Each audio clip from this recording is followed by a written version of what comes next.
Thanks for listening to this fanfic. Please like and check out the fic in the description. Rinnegan. Chapter 1 Parents' Legacy. Kabuto-san, the short, spiky blonde-haired figure of Uzumaki Naruto gasped in confusion. What are you doing here? You know who he is. The tall, bulky figure of Jiraiya asked him with a sideward glance. Yeah, Naruto replied with a vigorous nod of his head, causing his hair to shake all over the place, making it messier than it had been previously. He was at the Chunin exams. Before Jiraiya could reply to Naruto, he was barged out of the way as Tsunade, the woman that they had spent the best part of 4 days searching for, went rampaging forward toward the gray-haired young man who stood just meters in front of them, her fist cocked back, a look of pure rage on her face as she closed the distance between them. As quickly as Tsunade's attack had been launched, it came to an end. Naruto's eyes had been barely able to keep up with what was happening. All he knew was that Tsunade had now stopped, her fist mere inches away from Kabuto's face. Blood splattered across the ground as it cascaded around Kabuto's kune, which lay embedded in Tsunade's forehead.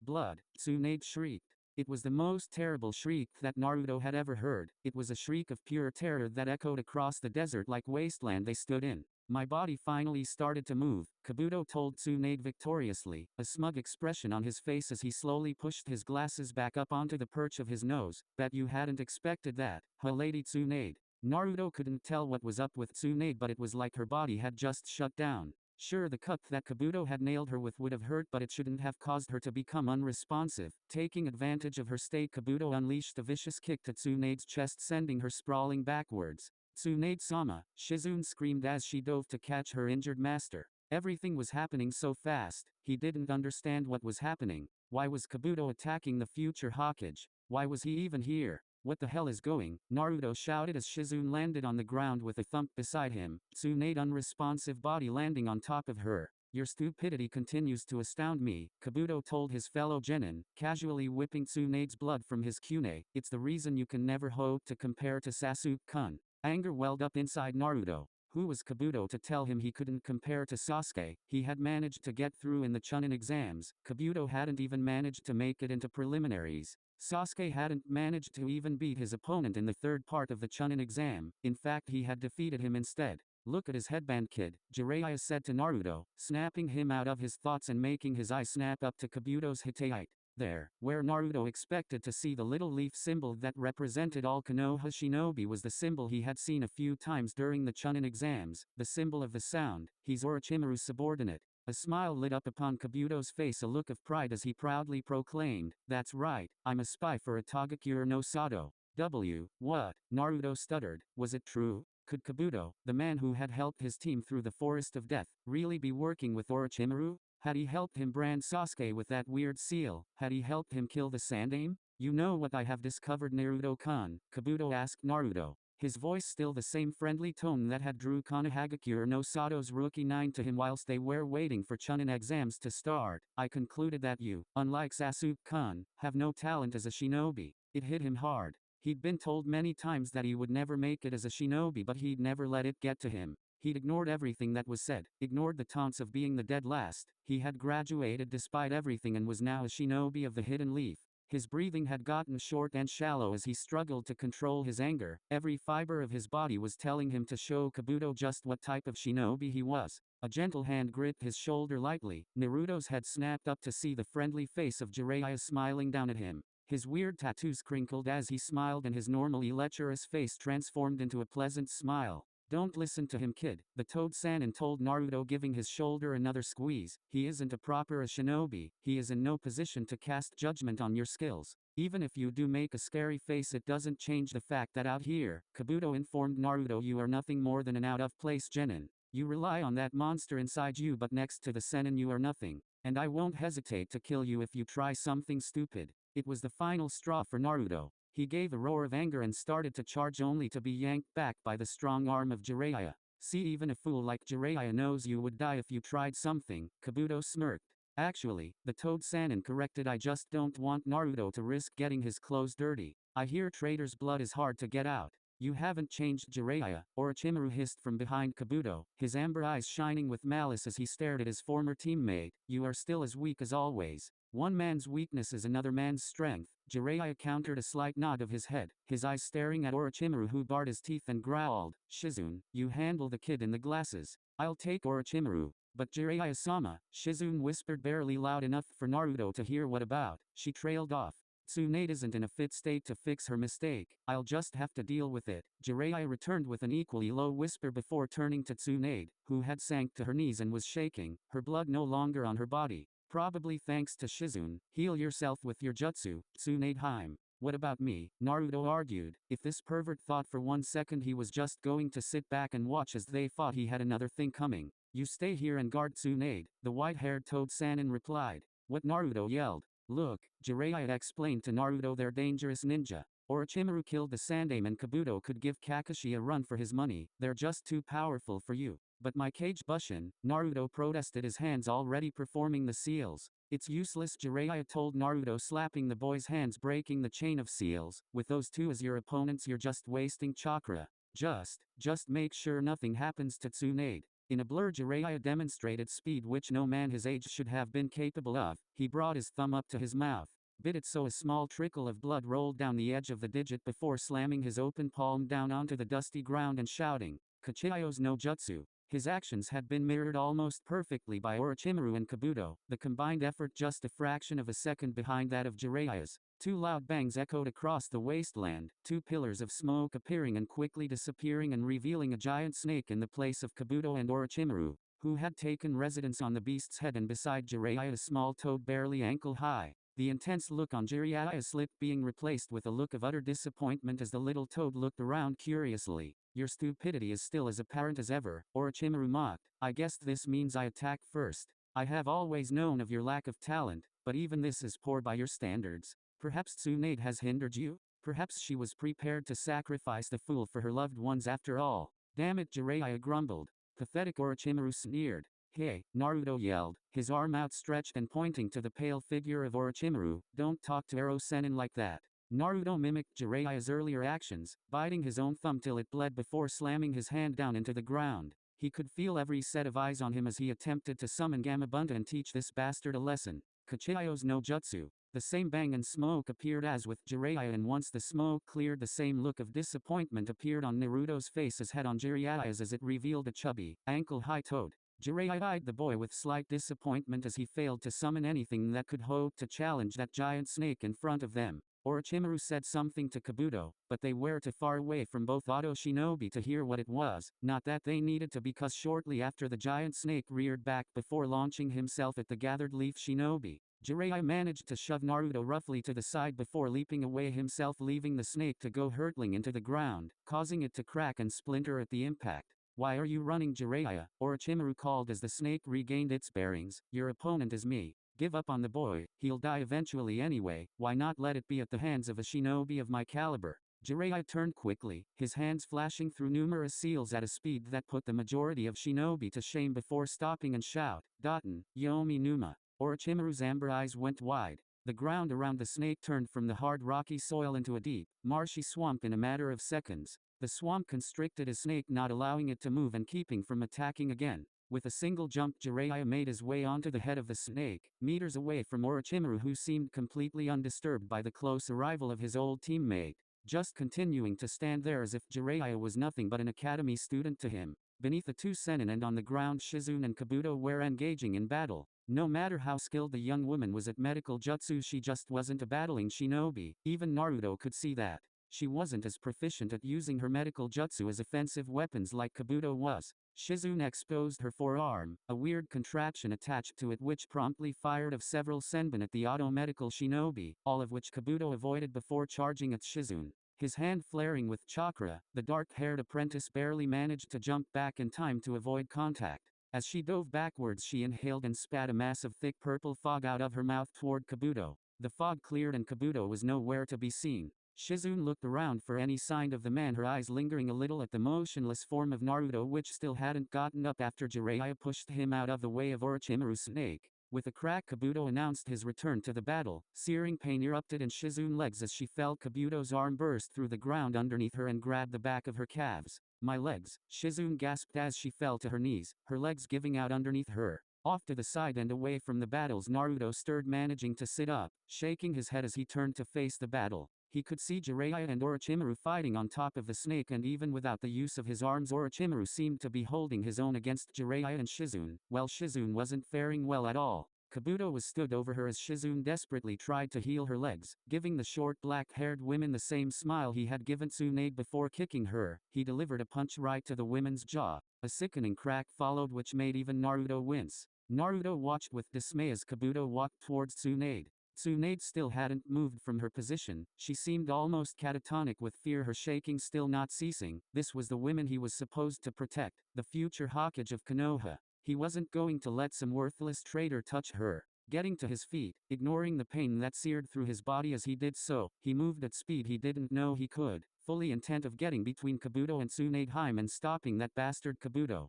Naruto stopped in between Kabuto and Tsunade. Kabuto's fist already on its way to connecting with Tsunade. Naruto had barely arrived in time to stop the fist and hadn't had time to intercept the fist, instead taking the punch himself. His head snapped back at the force of it. Naruto, Kabuto growled, "I told you you'd die if you interfered." Naruto turned his eyes back upon Kabuto. His face contorted with anger, teeth bared in an animalistic manner. His strange whisker-like marks on his cheeks seemed deeper and more pronounced, but it was his eyes that had changed the most. His eyes had gone from bright blue to a cool metallic silver color that covered the entire eye. Concentric circles getting progressively larger marked the silver, which covered where the whites of his eyes should have been.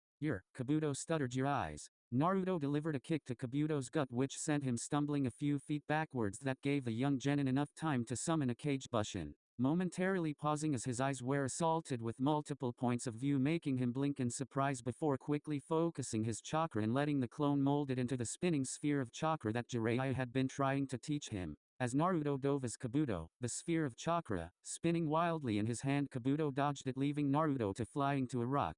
The rock shattering into 1,000 pieces as the ball of chakra hit it. "You can't hit me, Naruto," Kabuto sneered. "You are a failure, Uzumaki. A nothing, nobody, just a demon." "I'm not a demon," Naruto roared as she got back up from his failed attack. "That seal on your stomach says otherwise," Kabuto told Naruto. "The only thing you will be remembered for is holding the beast. Nothing more." "Shut up. I don't know what happened to your eyes," Kabuto told Naruto. "Perhaps a side effect of the Kyuubi, but it won't save you now. You will be just another name on that worthless rock Konoha is so fond of." Kabuto charged, his hand gripping a kunai. Naruto managed to create another clone before Kabuto got any closer, a plan formulating in his mind as Kabuto closed in on him with his kunai pointed at his heart. "Run, Naruto!" Tsunade screamed. Naruto's clone looked at the women in shock, the images of Tsunade no longer shaking in fear being sent back to the original Naruto. It was too late, however. Kabuto lunged forward, the kunai resting between his fingers to make sure it would pierce his heart, just as Naruto had hoped. Naruto at the last second moved his hand in front of his heart, the kunai piercing straight through the palm of his hand. His hand then closed around Kabuto's fist, tightly gripping it despite his own injury. "Until I become Hokage," Naruto growled between ragged breaths, "I refuse to die." Naruto stretched his free hand out and began to gather what was left of his chakra, and the clone began to mold the chakra. The ball of chakra forming again, Naruto smiled in triumph as he saw Kabuto's eyes widen as he realized what was about to happen. Swinging his free arm, the ball of chakra hit Kabuto in the chest, sending him spinning through the air before landing in the floor with a crack. XX. Those eyes, Orochimaru gasped in surprise as he watched Naruto send Kabuto flying through the air. He and Jiraiya had come to a standstill, much to his dismay. His old teammate's strength had returned much sooner than he would have liked. "It can't be." Orochimaru turned his eyes once more to Jiraiya, who he saw was watching wide-eyed at the scene below them. "You know those eyes?" Orochimaru asked breathlessly, his head cocked to the side as he tried to figure out how Jiraiya knew about an eye technique that he had never seen. Jiraiya turned his attention back to Orochimaru, looking at him shock in those dark brown eyes that no longer held the ties of friendship that they once had. "Every shinobi worth his salt knows those eyes," Jiraiya told Orochimaru with a hint of smugness. "It's thanks to those eyes you're able to use ninjutsu." Could it be? Surely it wasn't possible? Those eyes, the eyes Jiraiya had alluded to, were nothing but a legend. A legend created by the shinobi, a myth. He had never once dreamt that they were real. But they were in front of him, he could see them with his very own eyes. What powers did hold? It was rumored they allowed the legendary Sage of Six Paths to master all of the elements, to master things no other man had even dreamed of. To think that those eyes had awakened in that child, the child already, advantages or disadvantaged depending on your view, over other shinobi, but with these eyes he could become a force of nature. A god among shinobi, more powerful than anybody. He could not have that. He could not have somebody with the potential to threaten everything he had worked so hard for. No, he would not waste those years of research. Those years of failed attempts and years of trying to master every jutsu only to be undone by some brat who bears the sage's eyes. He was left with only one option. Nobody knew the true power of the Rinnegan. Nobody still alive had ever seen the Rinnegan in action, but if its legend was true, even a fraction true, then he had no choice. He had to kill the brat before he had started to master the power of those eyes. Yes, the beast would not leave this wasteland. With that final thought, Orochimaru dived of the still trapped body of his summoned snake suddenly, plummeting towards the ground at breakneck speed. His amber eyes fixed on the body of Kyuubi container. He was so close. Perhaps he had underestimated the boy. Forget the Sharingan, if he could get his hands on the Rinnegan he'd be unstoppable. A true shinobi force. To think such eyes were wasted in possession of such an untalented brat. XX. Please, Tsunade sobbed as she placed her hands on Naruto's chest, her chakra flaring suddenly as she tried to heal the young boy. He had fought so bravely for her, ignoring the obvious stress that his body was feeling to protect her. He'd beaten a shinobi who, despite what Naruto had said earlier, was closer to Jonin's standard than his rank would suggest. He'd risked his life repeatedly for her. She wouldn't let him die. Ha, Naruto managed to say as he coughed, blood trickling down out of the corner as his lips quirked into a soft smile. Tsunade felt herself getting lost in his almost hypnotic eyes. She ideally reminded herself to talk to Jiraiya about this latest development before she felt a hand brush against her breast. Looking down, she saw Naruto's blood-soaked hand clutching at her necklace. I guess Ero Sennin was right. He coughed violently again. You really are a terrible bettor. With that, Naruto gave the necklace a yank. The chain that held it around her neck gave way and fell onto his chest. You're going to make a wonderful Hokage, Naruto, Tsunade said quietly as Naruto closed his eyes, slipping once again into unconsciousness. Touching how a boy you didn't even know would nearly kill himself and to protect you, the unmistakable voice of Orochimaru hissed, touching but pathetic. I don't know what you want, Orochimaru, Tsunade growled, standing for the first time since attempting to attack Kabuto, but I won't heal your arms. You're wasting your time here. Oh, I'm not after my arms being healed anymore, Tsunadeheim, Orochimaru informed her with a twisted smile. There is one other way to get my arms healed, and no, I'm here for something much more important. Tsunade stood her ground protectively over Naruto. Oh really, and what would that be? His eyes, Orochimaru hissed, his own amber eyes becoming merciless as he lunged at her, his mouth open in the most unnatural way. A snake appearing where his tongue should be, hissing and twisting violently before opening its jaw and shooting a sword out of its mouth.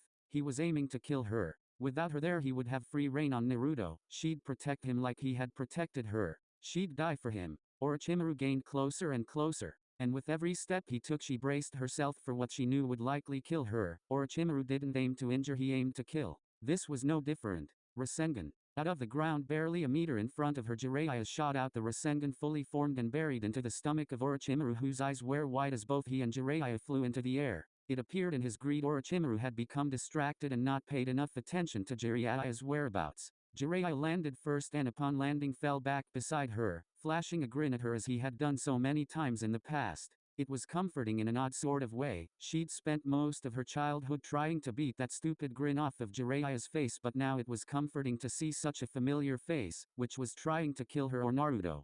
Seconds after Jiraiya had landed, Orochimaru followed, landing feet away from them, his clothes ripped and exposing the torn flesh of his stomach, which was bleeding heavily as a result of the Rasengan. The wound didn't seem to bother Orochimaru, who continued to stare at both of them. Even I cannot beat you both, Orochimaru admitted begrudgingly. I am not stupid enough to try to. Till we meet again, old friends. The ground seemed to swallow Orochimaru, whose figure seemed to slowly sink deeper and deeper into the ground until nothing remained, and it was like Orochimaru had never been there. A soft bang caught the remaining Sennin's attention. Smoke had appeared where the body of Kabuto had laid since Naruto had managed to take him out of the equation. Tsunade, Jiraiya said, trying to get her attention. Not now, Jiraiya, the women snapped. We have to get Naruto to a place he can rest. He's exhausted and I didn't finish treating him earlier. Shizune needs treatment as well. Okay, Jiraiya nodded in agreement. Back to the village you were staying in? It's the closest and the kids should be fine within a few hours. It'll have to do. Tsunade agreed. You get the Gaki, I'll heal Shizune. Jiraiya nodded and moved towards the unconscious form of Naruto, turning his head over his shoulder saying, Tsunade, we have much to discuss when we get the chance. It's more important than you could imagine. XX Chapter 2, like old times. His injuries were all healed. There had been nothing serious about the young boy's injuries. All that had remained of the injuries were a few additional scars to the boy's already impressive collection. Of course that didn't mean that his injuries hadn't worried Tsunade half to death. When facing somebody of Orochimaru's caliber and somebody with the anatomy knowledge that Kabuto had demonstrated, injuries were not always visible. Tsunade had checked him over numerous times just to make sure that she hadn't missed anything. The only explanation to why he was still sleeping was that he was exhausted. Perhaps those two Rasengans had taken more out of the boy than either she or Jiraiya had anticipated. Thankfully Shizune's injury had been one that she had been able to heal quickly, and her long-time traveling companion and friend had only been too happy to help her check over Naruto. Another pair of eyes had never hurt anybody. Tsunade had to admit she was impressed with her apprentice. She'd never really seen Shizune in a combat situation, and before last night had never really given it much thought. Their travels had never resulted in any need for either herself or Shizune to demonstrate their skills. More often than not, people just assumed they were just civilians traveling through. Perhaps when she officially assumed the role of Hokage, she could implement more emphasis on medical jutsu. If anything had been proved from last night, it was how useful medical was. For both offensive jutsu and looking after your teammates. Perhaps now she could implement the one medical specialist per team idea that she had had all of those years ago. Maybe becoming Hokage did have its advantages. A soft knock at the door broke her away from the various ideas she had swimming around her head. There was only one person who that could be, what with Shizune currently in town stocking up on her supplies. Without waiting for her to answer, the door slowly creaked open. Tsunade saw the familiar white hair before she saw his face. Jiraiya looked the same as he always did. His long white hair tied loosely behind his head and falling down his back, the familiar dark green jumpsuit with the sleeveless red jacket draped over. She found herself a little envious that Jiraiya had aged so well, not that she would ever tell Jiraiya that, whilst she was forced to hide behind her jutsu.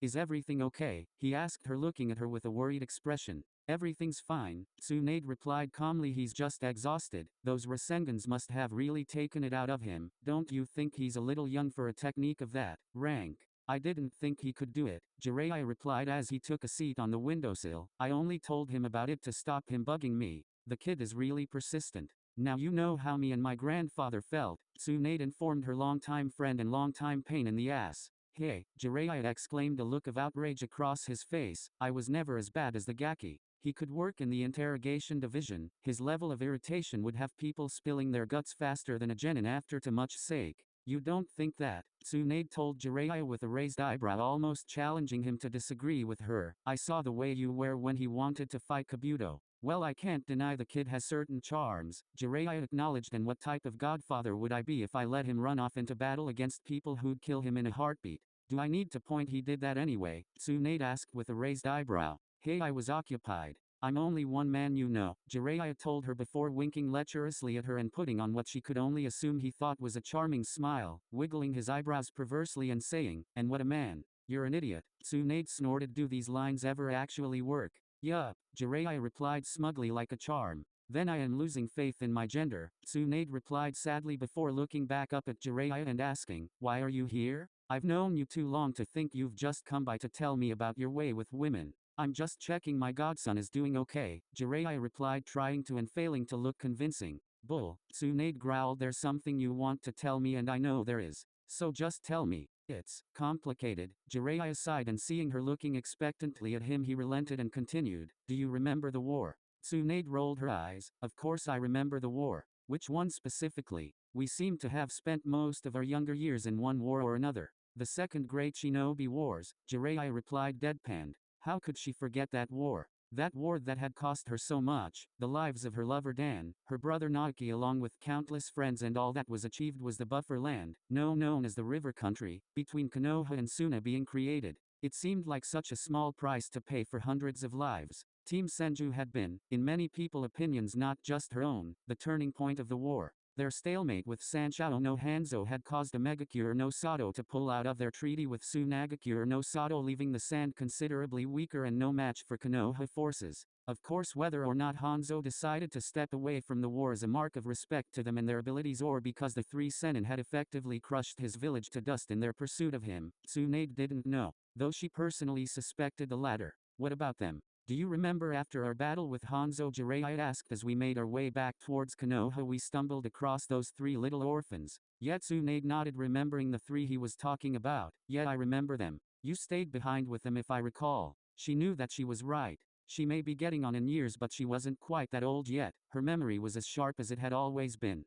She had just spent too many years in the company of Jiraiya to know that if he didn't want to speak about something it was incredibly difficult to get him to do so. She had long since discovered it was best to gently guide the old fool along, so he revealed what he wanted in little chunks. Sure, it was like getting blood out of a stone, but it was the only way to get personal information from Jiraiya, and when it was obviously important it was vital she knew it. I did, Jiraiya replied with a nod. Nearly 3 years in a makeshift hut in the ruins of a megacure. I don't understand, Tsunade asked. Why was he telling her this now? It had been nearly 30 years since they had stumbled across those 3 little orphans. What significance could they possibly hold now? I looked after them, trained them until they were good level shinobi for nearly 3 years after you left, Jiraiya informed her, looking out the window lost in thought. It was rare to see another side to Jiraiya other than his loud and brash personality. It was rather unnerving if truth be told. I never did get why you stayed behind so long, Tsunade told him. They were just orphans. There were hundreds of orphans and we'd seen a good portion of them. Why did those kids make you stay behind?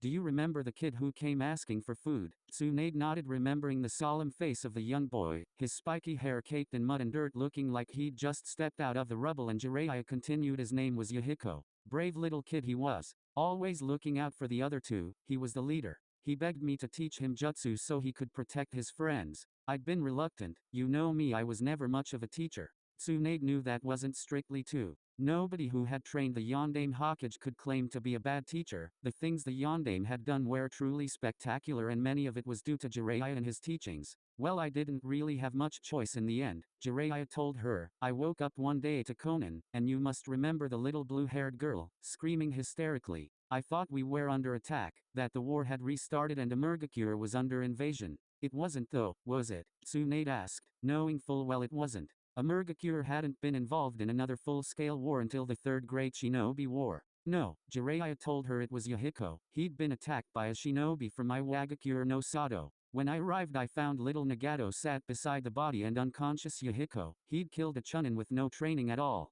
Nagato, Tsunade repeated, getting images of a small timid little boy with a mop of bright orange hair that completely covered his eyes. He had those eyes, Tsunade, Jiraiya told her, a hint of confusion in his voice. He possessed the Rinnegan. What? Tsunade gasped. How was this possible? That little boy in the ruins of Emergacure had the legendary technique that had belonged to the Sage of Six Paths, the man responsible for creating ninjutsu. No wonder Jiraiya stayed with them so long. Do you know what the Rinnegan looks like? Tsunade Haim, Jiraiya asked curiously. She didn't. She had heard stories of the legendary eye techniques, but she had just assumed it was a myth. She knew of many Kekkei Genkai that could be found in their world, hell, 2 of which resided in her own home village. But in all her travels to many villages of the shinobi world, many of which some shinobi had never even heard of, she had never seen or even heard rumors of anybody possessing the Rinnegan. No, Tsunade admitted. No, I don't. You do, Jiraiya informed her, for the first time in 10 minutes, taking his eyes away from the window and focused on her. You saw it last night. With that, Jiraiya cast a look at the unconscious form of Naruto. Tsunade followed his line of sight and quickly snapped her vision back up to Jiraiya. He couldn't be saying what she thought he was, could he? The changes in Naruto's eyes, that cold metallic silver with those odd concentric rings, was that the Rinnegan? Impossible, Tsunade breathed, looking at Jiraiya like he had gone mad for even suggesting such a thing. It's true. You don't forget the sight of the Rinnegan once you lay eyes on it, Jiraiya told her. But how? Tsunade questioned, still struggling to believe that the change in Naruto's eyes was that of the Rinnegan. Perhaps it's not the Rinnegan? Maybe it's just a product of the Kyuubi? We've seen him with the whisker marks. Maybe this is just another trait. No, Jiraiya denied with a shake of his head. It's the Rinnegan. It's almost identical to Nagato's. It can't be a product of the Kyuubi. Almost, Tsunade asked with a frown. What do you mean almost?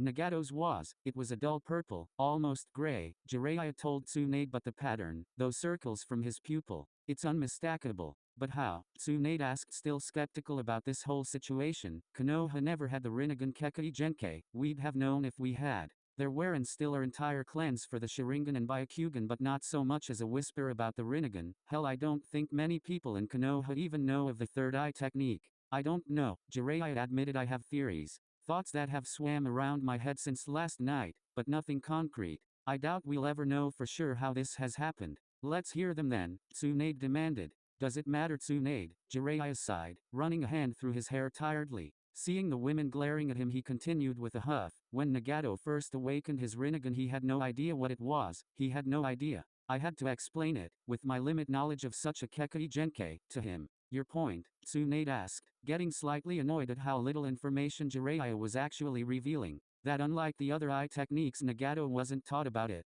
didn't expect it and didn't know anything about it. Jiraiya snapped. Does that sound like a clan to you? No, Tsunade admitted, slightly taken back about how agitated Jiraiya was becoming. Most clans teach about their Kekkei Genkai even before they have awoken their bloodlines. Exactly, Jiraiya replied enthusiastically. It was odd back then that Nagato didn't know of his bloodline, and now, well, maybe it makes sense. Nagato said his parents had been killed by foreign shinobi, but even so you don't get to 13 and not know of your bloodline, unless Nagato's family themselves didn't know. Is that even possible? Tsunade asked immediately. Think about it, is there a massive clan for the Rinnegan like there is for the Sharingan and the Byakugan? No, you never hear anything about those eyes, which means it's incredibly rare. Not the type of technique that awakens in every clan member. How do you know that?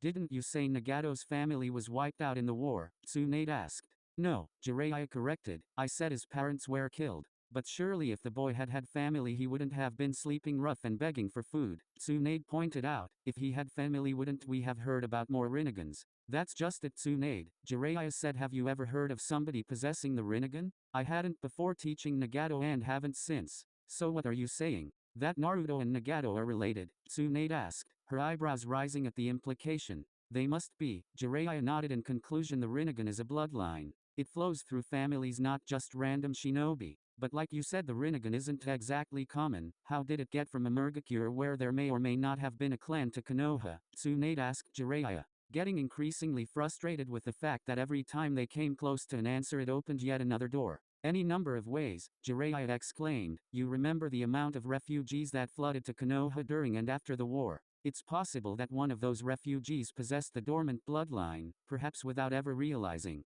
But that means either Minato or Kushina, Tsunade told Jiraiya, who nodded slowly. How could the Rinnegan not be activated by either one of them? Both of them were exceptional shinobis. I have an idea about that too, Jiraiya revealed. The Sharingan is awakened when it is most needed. The Byakugan is the rare example of being active from birth. In both cases that I saw the Rinnegan active, it was in times of immense distress. Perhaps whichever refugee arrived with it simply hadn't suffered that type of distress for it to activate. Tsunade opened her mouth to reply but was cut off by a sudden groan from the bed that sat just a few meters away from where both she and Jiraiya were stood. Naruto's eyes flickered for several moments before slowly opening, then blinking at the sudden intrusion of the light, his eyes still that odd metallic silver that seemed so out of place. Tsunade found herself missing those bright blue eyes that had defiantly told her he'd master the Rasengan. Tsunade watched as his eyes flicked to various parts of the room. A frown appeared on his forehead in apparent confusion, and the soft ripple of the sheets that covered him from the shoulders down indicated that he was stretching his body. The wince on his face told her that she was right. His body was hurting today. His eyes settling on both herself and Jiraiya, a momentary look of confusion filtered across his face and he cocked to the side and blinked like an owl. Tsunade managed to sneak a glance at Jiraiya, who had not taken his eyes off the boy. What's the matter, Naruto? Jiraiya asked, this time meeting her eyes in a quick glance of concern. What's wrong with my eyes? Naruto asked, looking worried. Is that your chakra? There was a pause. Neither Jiraiya nor Tsunade said anything. On her part it was mainly because she didn't know what to say. She was so out of her depth. What's going on? Naruto sounded utterly confused. I never used to be able to see chakra. Is it the? Tsunade saw him glance at her suddenly and Jiraiya giving him a nod. It was odd to see Jiraiya acting almost fatherly and giving somebody permission to speak. Kyuubi. Tsunade couldn't help but notice him almost wince as he mentioned the demon fox. He'd said the name of the demon in a low, quiet voice, understandably, due to the fact that Sarutobi had made it illegal to mention the Kyuubi no Yoko being sealed within Naruto. At least that was what she'd been told. No, Naruto, it isn't the Kyuubi, Jiraiya answered quietly as he moved away from the windowsill that he had been perched for the last hour or so and down onto the side of the bed that Naruto was staying in. Then what is it? Naruto asked, sitting up against the battered headboard, exposing his torso and the tip of his seal showing. Jiraiya glanced at Tsunade, who could offer him nothing more than a shrug. Jiraiya looked down at Naruto's curious eyes and opened his mouth several times before closing it again, apparently struggling to find a way to start. Naruto's ringed eyes looked at the Sennin expectantly. You know of the jutsu, right kid? Jiraiya asked. Yup, Naruto proclaimed proudly, like the Sharingan and Byakugan, right? Exactly, Jiraiya nodded in agreement. Now what many shinobi don't realize is that there is a third Dojutsu. It's incredibly rare and said to be very powerful. It's said that the creator of ninjutsu possessed it. It's called the Rinnegan. It can't be that awesome, Naruto replied defiantly, crossing his arms across his chest and looking at Jiraiya. Otherwise Iruka-sensei would have mentioned it at the academy. Perhaps that's because for many shinobi the Rinnegan is nothing but a myth, Jiraiya told Naruto. Some believe that it died out a long time ago, others believe it just never existed, a fabrication of ninja folklore. But it's not, right? Naruto guessed. No, it's very real, Jiraiya answered, and it awakened in you during your fight with Kabuto. Naruto looked at Jiraiya for a few moments. Tsunade could see his eyes boring into the man, like he didn't quite believe what Jiraiya had told him, not that she could really blame him. Jiraiya had just told him how rare this Dojutsu was, only to reveal moments later that he now possessed it. If she were in Naruto's shoes she didn't think she'd believe Jiraiya either. Prove it, Naruto challenged. Tsunade couldn't help but smile. His only experience with Dojutsu was with the Sharingan and Byakugan, both of which could be activated and deactivated. Naruto no doubt expected to gaze upon his own familiar blue eyes as Jiraiya handed him a small mirror, normally used by civilian women to apply their makeup, and watched as Naruto examined his eyes closely. It seemed that the Rinnegan was different from the other Dojutsu. Instead of being activated whenever the user needed it, seemed to be active permanently. He blinked noticeably a few times, like he thought the ripple-like effects were just an effect of him sleeping so long. He followed this up by rubbing one eye rather vigorously, and when he saw that his eyes still hadn't changed he peered closer to the mirror, getting a good look at them before letting the small mirror drop onto the bed and peering back at Jiraiya. I don't understand, Naruto asked, looking completely confused. Jiraiya gave him a sad, apologetic smile before saying, I'm sorry Naruto, but we're not completely sure what happened ourselves. I don't understand, Naruto repeated, his face scrunched up in confusion whilst glaring a spot between where his feet rested. Now just through our bloodlines, that'd mean my parents would have had it. His voice was rapidly brightening with hope, and Tsunade could see where this conversation was heading and felt bad at the disappointment that she knew he would feel when he found nobody in Konoha to have or to ever have had the Rinnegan. I could check the archives. Their names must be there if the Rinnegan's as powerful as you say. Ero Sennin, all the Sharingan users are there. The familiarity that Naruto spoke of the archives with made Tsunade wince a little bit. It didn't take much to realize why a little orphan boy would go looking through the Konoha archives. I'm sorry Naruto, Jiraiya told the boy softly, but there has never been a Rinnegan user in Konoha. The only Dojutsu that Konoha possess are the Sharingan and Byakugan. Naruto visibly deflated, his head dropping in disappointment. It was hard to watch, and whilst Tsunade had never and would never know the feeling of growing up an orphan and could only imagine what it was like for Naruto to build the hope of being able to track down his parents with this new Kekkei Genkei, this only added to the sudden pang of guilt that appeared in the pit of her stomach. She could tell him who his parents were, but she had promised she wouldn't. Not until he was ready to handle such information, and she had to begrudgingly admit he wasn't anywhere ready to handle the information. He was the Yondame's son. Well, maybe you're wrong, Naruto huffed, turning away from Jiraiya. I'm gonna check the archives anyway. You probably missed them because you were busy perving on some poor women. And anyway, there has to be someone else with the Rinnegan, or else I wouldn't have it. Naruto was so busy sulking that he completely missed the sidewards glance that Tsunade received from Jiraiya. One thought running through both of the Sennin's mind. Nagato.